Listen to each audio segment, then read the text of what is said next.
Scientist को जो दिखता है वो आम आदमी को दिखता नहीं। जैसे आप देखेंगे कि ये जो कपड़े धोने वाला जो ब्रश है, आप थोड़ा घूम जाइए पीछे की तरफ और पीछे देखो मैं क्या कर रहा हूँ।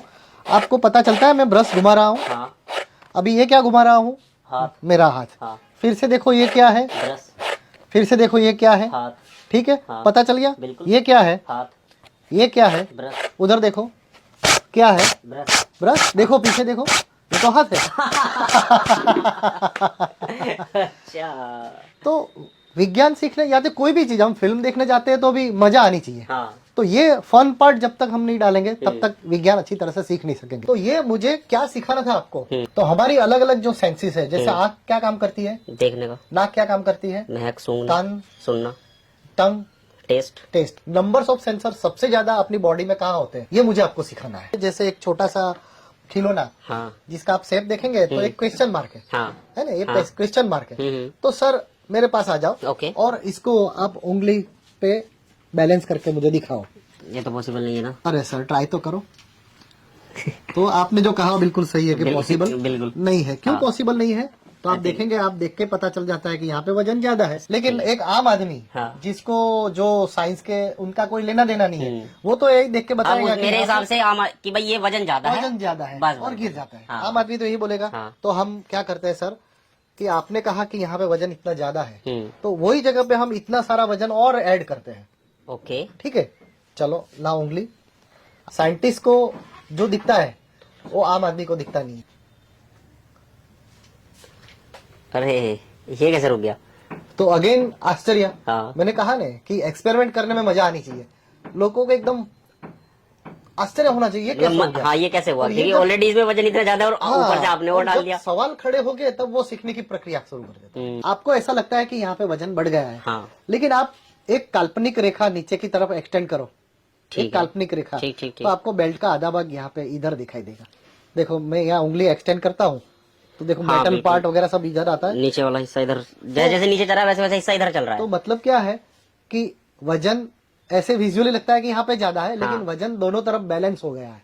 ओके। और इसको कहते हैं सेंटर ऑफ मास या तो सेंटर ऑफ ग्रेविटी। हाँ। जैसे मेरे पास एक बड़ी प्लास्टिक की बैग है ना, बहुत बड़ी बैग है।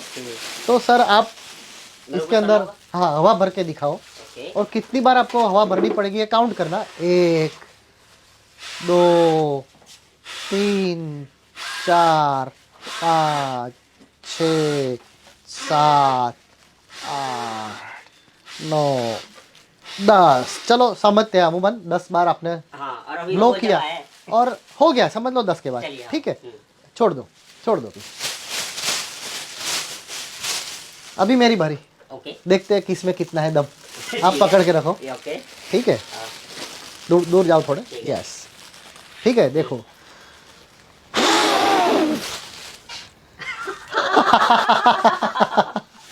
एक बार में काम हो गया। एक ही बार में काम हो गया। तो ये कोई जादू नहीं है, चमत्कार नहीं है, साइंस है। देखो आपने क्या किया, आपने ये जो थैली है बिल्कुल मुंह के पास लगा दी, यानी आपके मुंह में से जितनी हवा आई वही अंदर गई।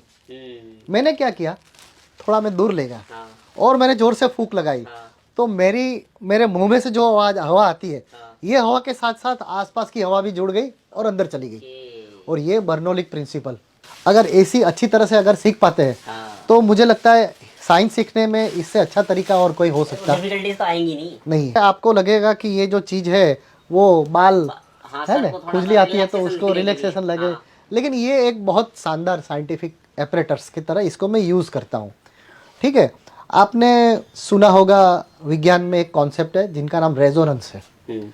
तो रेजोनेंस का मतलब क्या है कि अगर इसको मैं वाइब्रेट करता हूँ सेम साइज का मटेरियल और कहीं है तो इसकी रेजोनेंस इफेक्ट इसको मिलेगी।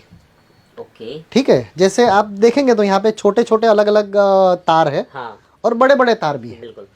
तो मैं क्या करता हूँ, बड़ा वाला कोई भी एक तार को डिस्टर्ब करूंगा तो सारे बड़े वाले तार हिल रहे हैं।